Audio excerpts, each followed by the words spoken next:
Luis Lula da Silva, Your Excellency Prime Minister Narendra Modi, Honorable Ministers and business leaders, and Your Excellency President of the New Development Bank, Ms. Dilma Rousseff, I greet you all, and it's a great honor to have this opportunity to participate in this leaders' session of the BRICS Forum. I particularly want to thank Mr. Sim Tshabalala for the report that he has just given, and particularly underline and appreciate the message that is coming from all of you as business leaders about the immense opportunities that you see in investment across the BRICS countries. The BRICS group of countries exists not only to strengthen government-to-government relations, but also to forge stronger ties between the peoples of our 5 nations. It is for this reason that several bodies have been established since the BRICS was formed to enable cooperation across society, be it in business, be it in political parties, be it in the social sector, and also in the sporting sector. The BRICS Business Council is a vital and vibrant platform for strengthening economic ties between our respective countries and in forging common perspectives on inclusive economic growth and development, as we have heard from the report that has just been tabled by Mr. Tshabalala. The changes that have taken place in BRICS economies over the past decade have done much to transform the shape of the global economy. Together, the BRICS countries make up a quarter of the global economy. They account for 1/5 of global trade and are home to more than 40% of the world's population. This agglomeration of these 5 countries has a major impact on various aspects of global activity and life. As we celebrate the 15th anniversary of BRICS, trade between BRICS countries totaled some $162 billion last year. Foreign investment has played an important role in the growth of BRICS economies. Total annual foreign direct investment into BRICS countries is 4 times greater than it was 20 years ago. However, the new wave of protectionism and subsequent impact of unilateral measures that are incompatible with WTO rules undermine the global economic growth and development. We therefore need to reaffirm our position that economic growth must be underpinned by transparency, compatible with a multilateral trading system that supports a developmental agenda, the type of developmental agenda that the 5 countries that are members of BRICS have embraced right from the onset. We require a fundamental reform of the global financial institutions so that they can be more agile and responsive to the challenges facing developing economies. In this respect, the New Development Bank, established by BRICS countries in 2015, is leading the way. Since its formation, it has demonstrated its ability to mobilize resources for infrastructure and sustainable development in emerging economies without conditionalities. Earlier, before coming into this session, I was speaking to the president of the New Development Bank, and she was outlining to me how ready and willing the New Development Bank is in terms of supporting the development agendas of various countries. And we applaud this, and we appreciate this. BRICS economies have emerged as powerful engines of global growth. Yet the rapid economic, technological, social changes underway create new risks for areas such as employment, equality, as well as poverty in many of the BRICS countries. It is quite heartwarming to hear you as business people, as one listened to Mr. Chabalala's report, also focusing on issues such as poverty reduction and elimination, and inequality as well. It isn't often that you hear such very positive and forward-looking messages from the business community. So it's wonderful to be in a forum under the aegis of BRICS that you as business leaders are in tune with the developmental agenda that needs to be pursued to lift the people who live in BRICS countries and beyond out of the ravages of poverty and inequality. We therefore call on the business community to join hands with us to identify solutions to these and many other challenges affecting our respective economies. From a South African perspective, there is massive untapped potential for investment in our country and indeed on the African continent as well. In recognition of this potential, the theme for this 15th BRICS Summit is BRICS and Africa, the partnership for mutually accelerated growth, sustainable development, and inclusive multilateralism. Africa is a continent of great opportunity in industrialization process in a variety of sectors.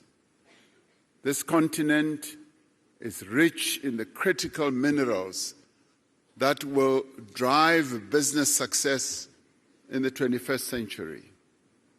The continent has resources of lithium, vanadium, cobalt, platinum, palladium, nickel, copper, rare earth minerals, rhodium, and many others.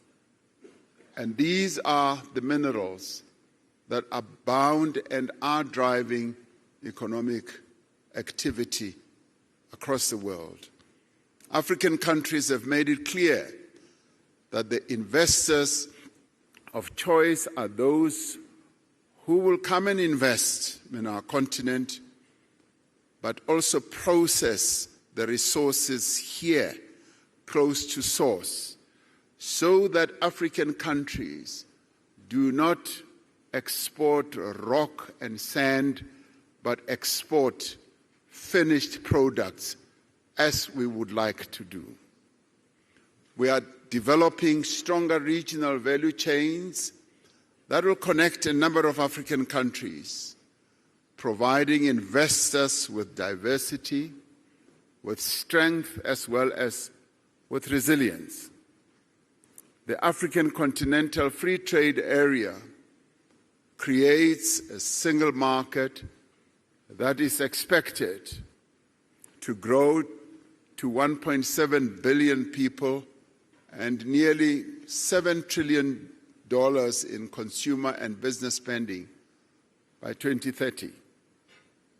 The success of the African Continental Free Trade Area will require a massive investment in infrastructure. We need to mobilize the substantial financing that is needed to build the roads, the ports, the rail, energy and telecommunications network that will enable industrialization and trade. It is also pleasing to hear that you, as the business community, you also see this area as opportunities that you can invest in. Growth in African economies will be driven in the main by small and medium enterprises. This requires focused as well as effective support to these businesses. It is important that specific financing be directed also to women-owned businesses so that they can harness the benefits of the continental free trade area. And we in Africa, as we seek to grow and develop, we are focusing on the empowerment of the women of our continent who have been held back through the years of colonialism, and in our case, through the years of apartheid, through protocols and laws. And we are saying we need to free the women of our continent so that they can trade, so that they can be in business and grow the economies of our various countries. Africa has a young, digitally connected and urbanizing population, a population which provides a stable workforce for companies in the future. The investment in skills development is continuing to grow. These factors all position Africa as the next frontier of productivity and growth.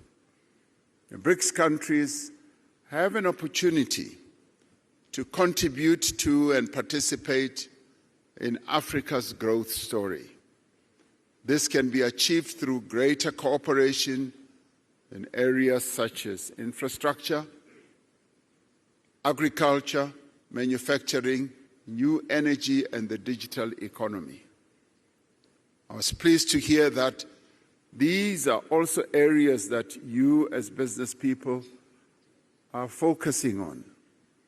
South Africa has an important position in growing the African market, facilitated by the Africa Continental Free Trade Area and other free trade agreements. South Africa's industrial strength, our mineral endowments, and our large market opportunities provides a compelling value proposition for companies wanting to establish their businesses here. South Africa has significant industrial capacity, with Africa's most advanced industrial innovation and fabrication base. Firms that have invested here recognize that South Africa has deep local capital markets and strong financial systems.